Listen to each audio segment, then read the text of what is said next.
મારું નામ જાડેજા શિવભા દેસરજી, ગામ રામવાવ.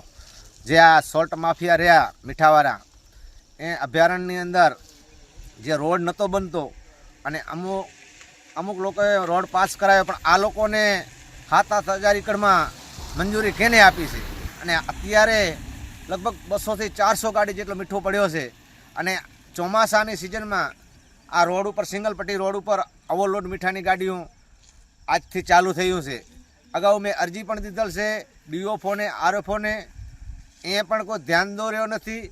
અત્યારે હાલની તારીખમાં એ લોકોએ ચાઇન મીઠો ઉપાડવાનો ચાલુ કર્યો છે. પાછળ તપાસ થાય કે જે થાય, પણ આ લોકોને તાત્કાલિક મીઠાની ગાડીઓ બંધ કરાવવામાં આવે.